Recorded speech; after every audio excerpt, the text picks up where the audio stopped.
In air combat, survival is not about courage. It is about obedience. Obedience to rules written not in manuals, but in wreckage scattered across fields and forests. Every pilot who flew over Europe in that war learned them quickly, or did not live long enough to matter. One of those rules was never debated, never argued. When you are outnumbered and the enemy controls the sky around you, you do not climb. You dive, you run, you trade altitude for speed, and pray the ground comes before the bullets do. Climbing bleeds energy. Climbing exposes weakness. Climbing is what you do when you have nothing left to lose. By the spring of 1944, this was not theory. It was consensus. German pilots believed it. American pilots believed it. Training reflected it. Combat reports confirmed it. At high altitude, weight was a curse, and the heavier the aircraft, the sooner it paid the price. Fighters that lingered too long in the thin air became slow, then helpless, then dead. Men learned to recognize that moment when an airplane stopped responding the way it should, when the controls softened, when the engine no longer answered the throttle with authority, when gravity began to negotiate on terms you could not refuse. That is why, when 11 German fighters began to converge on a lone American P-47 Thunderbolt, there was no urgency in their movements, no reckless diving attacks, no desperate head-ons. From their perspective, this was already decided. The American had drifted out of position. He was alone.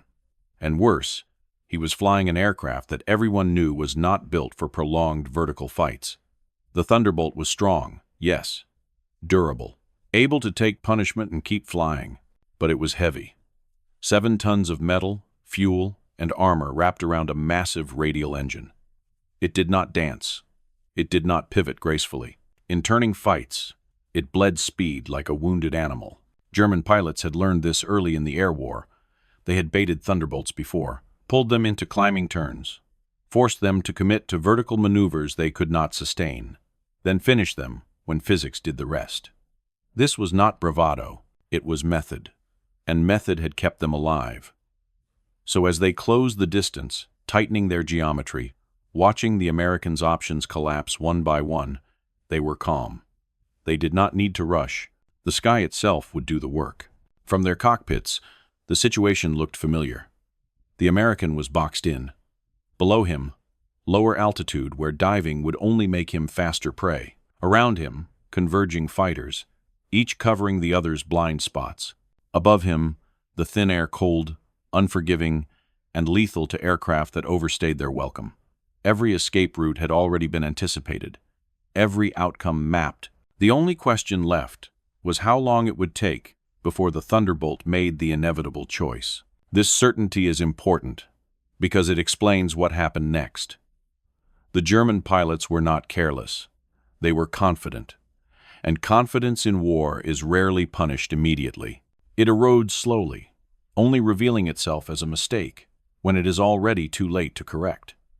They expected the American to do what every pilot was trained to do: push the nose down, build speed, try to outrun the net closing around him, or, failing that, commit to a fight he could not win and die quickly. What they did not expect, what no one expected, was that the American would reject the rule that governed all of this. Not out of panic, not out of desperation, but deliberately, calmly, as if he had already decided that the sky above him was not a wall, but a door. And that decision, made in a few silent seconds inside a shaking cockpit, is where the story truly begins. The trap did not close all at once. It never does. In air combat, the most dangerous moments are quiet, when everyone involved believes the outcome is already decided. The German pilots did not tighten their circle aggressively. They widened it just enough to deny escape, just enough to give the American room to make the mistake they were waiting for. This was not hunting with teeth bared. This was waiting for gravity to finish the job. From their perspective, the Thunderbolt was already bleeding options. Every second spent maneuvering burned fuel. Every adjustment of the controls cost energy. At this altitude, there was no excess to waste. They watched his speed. They watched his angle. They listened to their radios and spoke in short, measured bursts. No excitement, no fear, only confirmation. He was still there, still boxed in, still alone. Inside the American cockpit, the situation looked very different, but no less grim. The aircraft shook under the strain of constant correction. The controls were firm but heavy, reminding him of the weight he carried. He could feel the drag building whenever he tried to turn. He knew what waited below him. A dive would buy speed, but it would also commit him to a chase he could not outrun. The lighter German fighters would follow, faster at low altitude, quicker to recover, quicker to reposition. He had seen pilots die that way, watched them dive for salvation and find only a faster death. He also knew what surrounded him. Every turn he made was watched, every change in attitude noted. 11 sets of eyes measuring distance, closure rates, angles. There was no confusion on their side, no chaos. This was control. And control is deadly. What mattered most in those moments was not what he could do, but what he refused to do. He did not yank the stick. He did not commit to a desperate turn. He did not let the aircraft bleed speed unnecessarily. That restraint mattered. In war, panic is louder than gunfire, and it kills faster. He kept his movements small, economical, as if he were conserving something precious that no one else could see yet. The Germans interpreted this restraint as weakness, a pilot running out of ideas, a man delaying the inevitable. They tightened their positions just enough to discourage any sudden break. One aircraft pressed slightly higher. Another drifted lower. Angles closed, lines crossed. From above, it would have looked like patience. From below, like inevitability. Altitude was the silent judge in all of this. Above 20,000 feet, the margin for error shrank to nothing. Engines began to lose their authority. Air thinned. Lift weakened. Pilots learned to read these changes, not on instruments, but in their hands and bones. The Thunderbolt felt heavy, but it felt honest. It told him what it was doing. It told him what it could still give.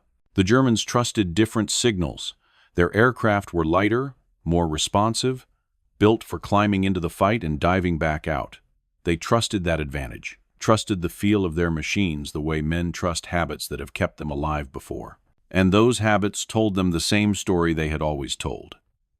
No aircraft this heavy could climb long enough to escape. Not here. Not now. So they waited. They waited for the nose to dip, for the inevitable attempt to run, for the moment the American would choose speed over altitude, because that was what every pilot was taught to do when surrounded.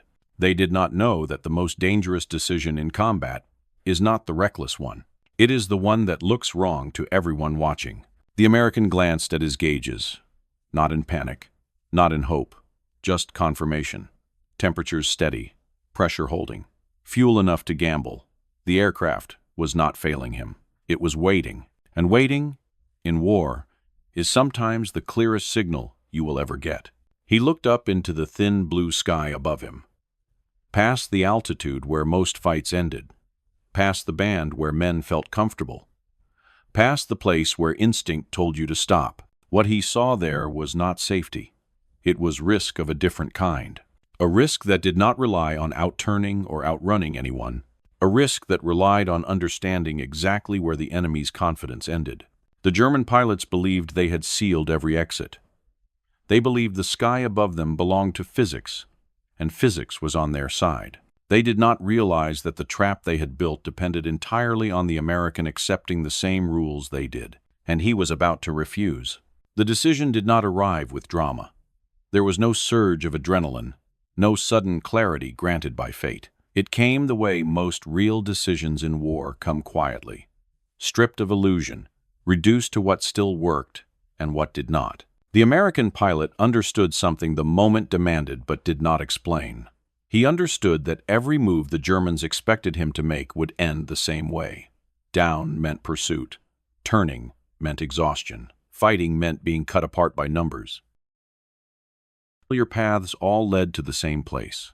So he chose the unfamiliar one. He eased the nose up, not violently, not in defiance, but with control.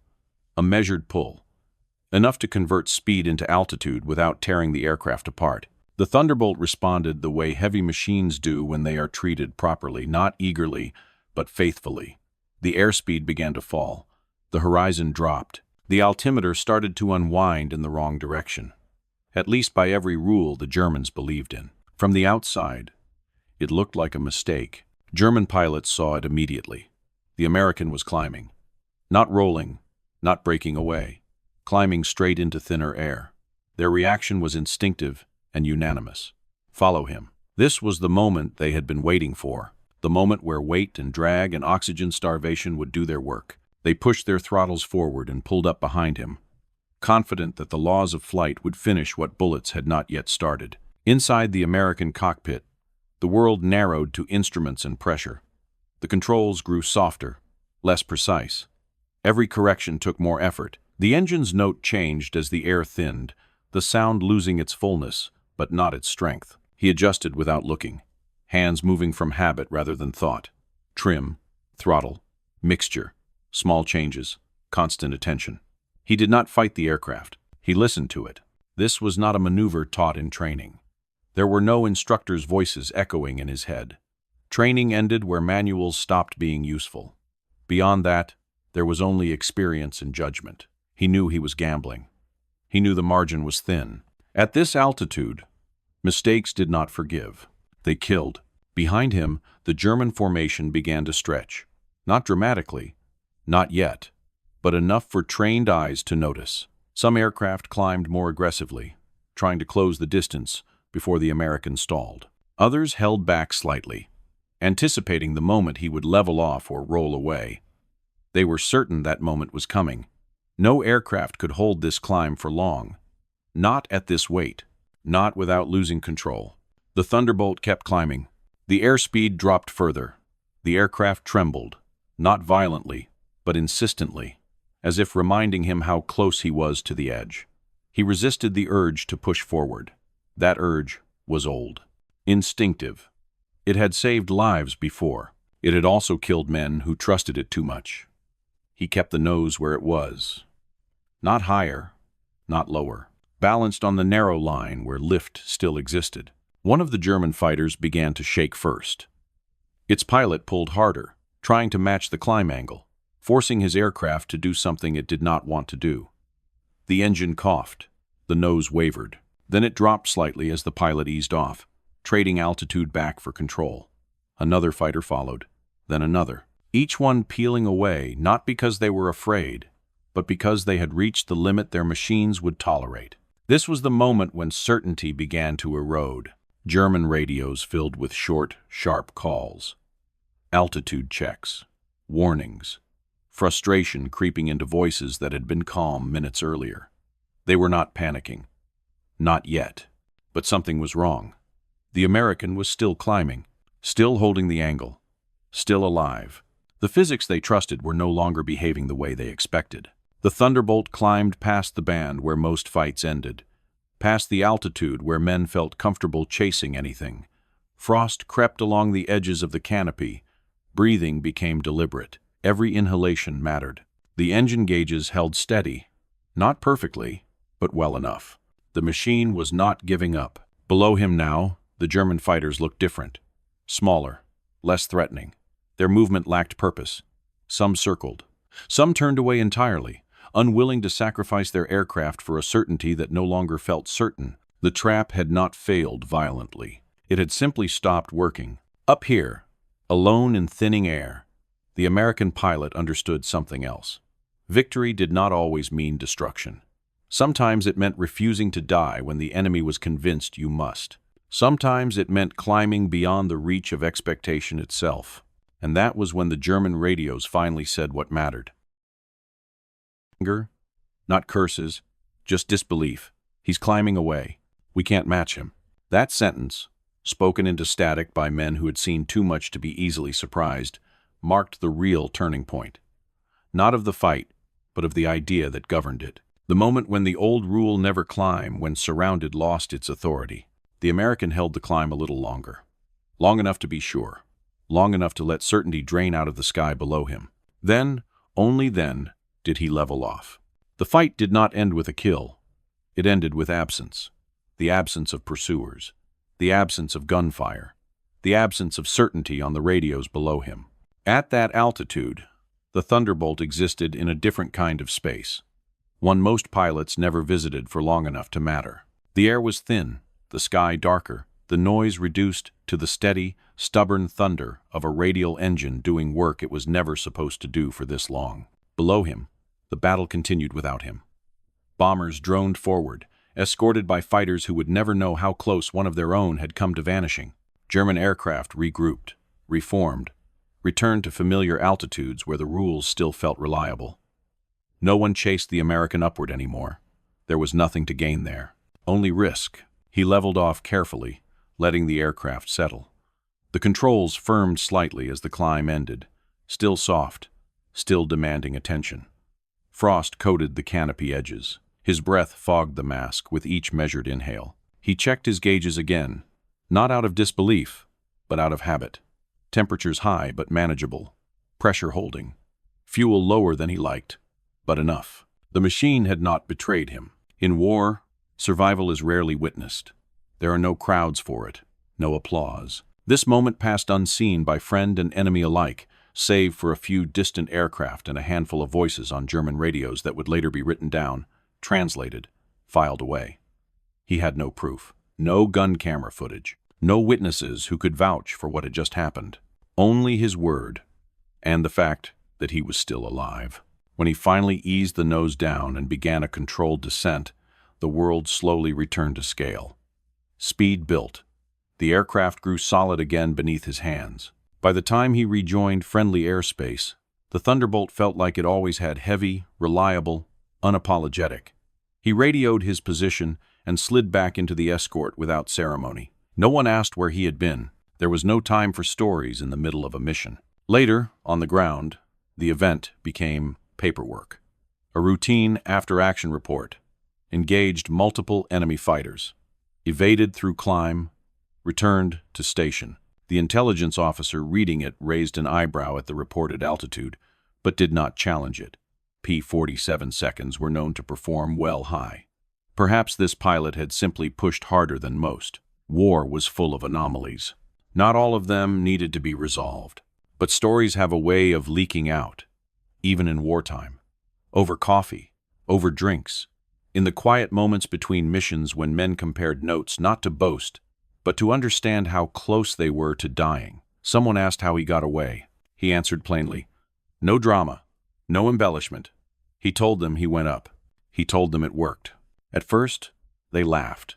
35,000 feet in a jug, climbing, under pressure, with enemies behind you, it sounded like a misunderstanding, or bravado, or a lucky fluke. But then others began to test it.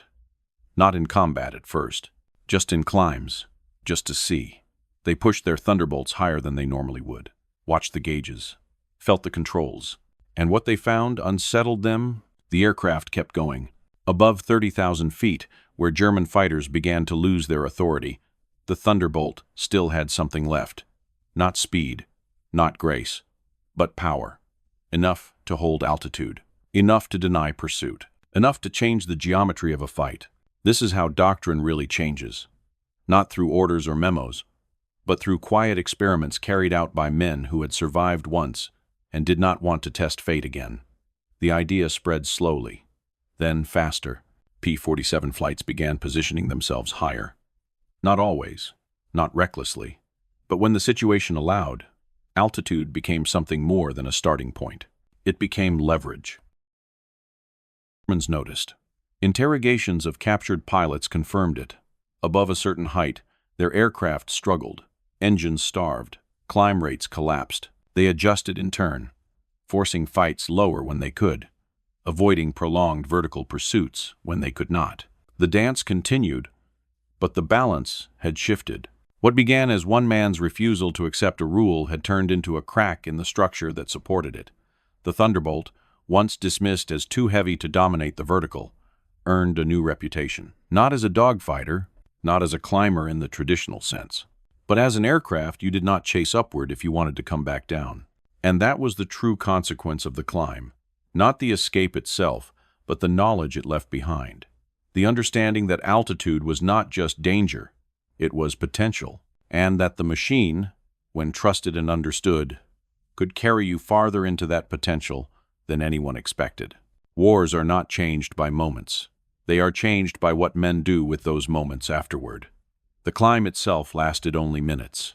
Its consequences stretched far longer. Quietly, without ceremony, the meaning of altitude began to shift in the minds of the people who survived long enough to think about it. Before that day, height was something you managed, a buffer, a reserve.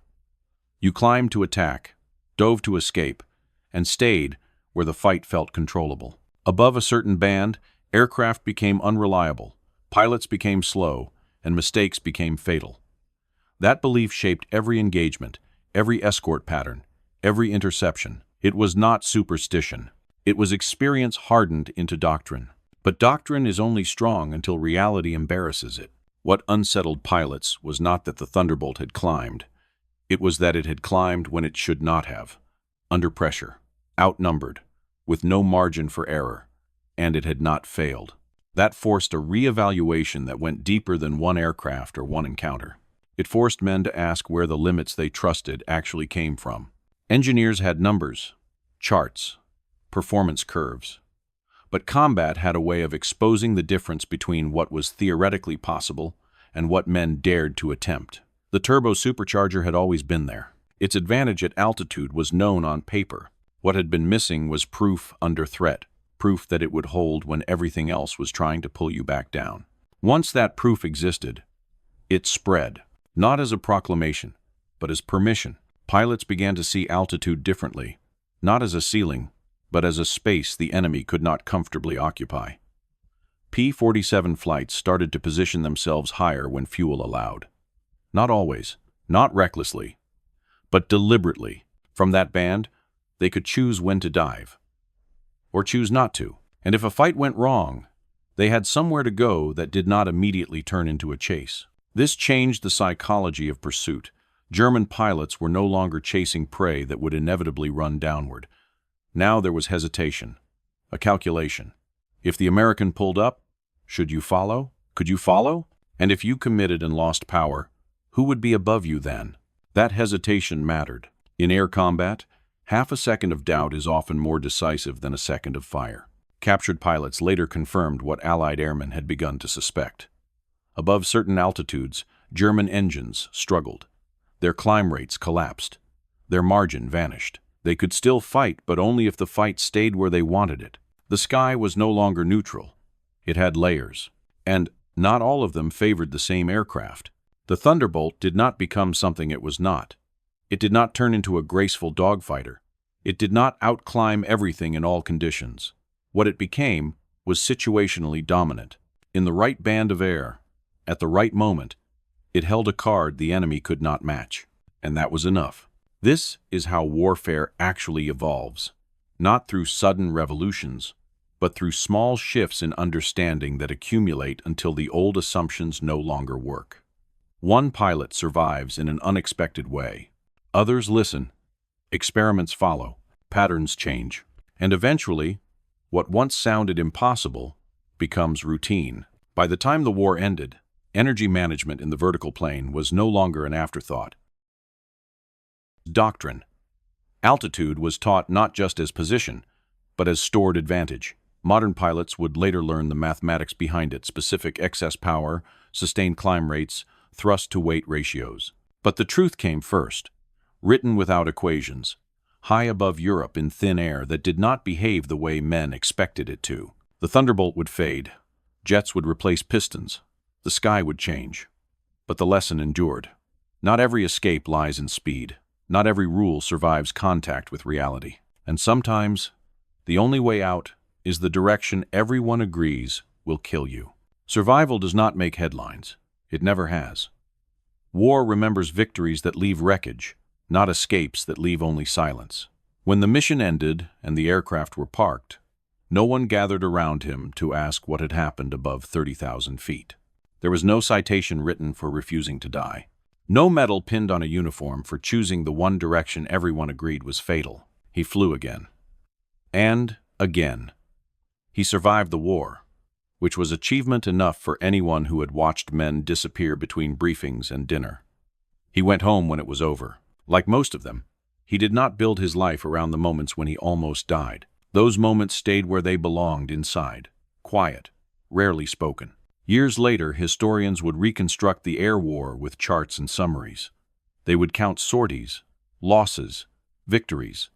They would list aircraft by speed, range, armament. The P-47 Thunderbolt would earn its place in those records. Tough, reliable, brutally effective. Thousands built, thousands lost. Thousands more bringing pilots home through fire and flak. But that climb would remain a footnote, if it appeared at all. There was no film of it, no dramatic proof. Only a few lines in reports. A handful of radio intercepts translated and archived. A sentence spoken by an enemy pilot who could not understand what he was seeing.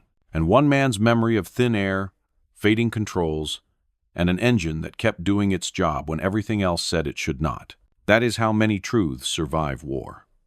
Not as lessons announced, but as knowledge passed quietly from one survivor to another. At reunions, in interviews late in life. In the careful way, old pilots spoke about their machines not with romance, but with respect. They said the Thunderbolt was not pretty, not graceful, but it was honest. It told you what it could do, if you bothered to listen. Modern pilots study equations now. Energy diagrams, thrust-to-weight ratios, excess power curves. They learn to think in vertical planes and probabilities. The language has changed. The machines are unrecognizable, but the principle is the same. Altitude is not just height, it is choice. And the aircraft that can give you more choices, when you have none left, is the one that matters. The Thunderbolt eventually faded into museums and scrapyards.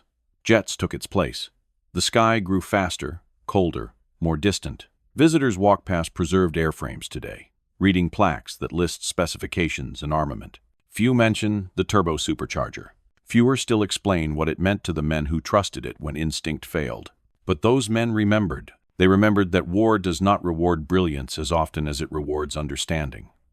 That machines are not miracles, but they are not limits either. And that sometimes the difference between life and death is not strength or speed, but the willingness to question a rule everyone else obeys without thinking. On that day, surrounded and outnumbered, one pilot chose to go up when every voice training, experience, and enemy expectation told him that up was death. He did not change the war. He did not need to. He changed one assumption, and that was enough to carry him home. After the war, people asked the wrong questions. They asked which aircraft was faster, which one turned tighter, which pilot had the better kill score. Those were clean questions. Comfortable questions. They fit neatly into books and documentaries and museum labels. The harder question was this: how many men survived because someone once proved a rule was wrong? That number will never be written down. What survives instead is a pattern, a quiet one. Time and again, war punishes those who mistake habit for law. Germans that day did not lose because they flew poorly or fought without courage. They lost because they trusted a certainty that had never truly been tested under pressure. They believed the sky ended where their experience told them it should. And when someone crossed that line, they had no answer ready. The American pilot did not win by being braver. He won by being precise. By knowing his machine deeply enough to recognize a possibility where others saw only risk. That kind of knowledge is not dramatic. It does not shout. It waits. And when the moment comes, it offers a single, narrow path most people will never see. This is why wars are remembered incorrectly. We remember explosions. We remember victories. We remember names carved into stone. But the real inheritance of war is quieter. It lives in altered procedures, in rewritten manuals, in instincts passed down that began as heresy. Every modern pilot is taught that altitude is energy, that vertical space is opportunity, that escape does not always lie in speed or firepower. Those ideas feel obvious now. They were not obvious then. They were paid for, once, by a man willing to climb into air that was supposed to kill him. And this is the final truth war leaves behind. Survival is not about doing what feels right in the moment. It is about doing what reality allows, even when instinct, tradition, and the enemy all agree you are wrong. That day, the sky did not change. The aircraft did not change. Only one assumption did. And sometimes, That is all it takes.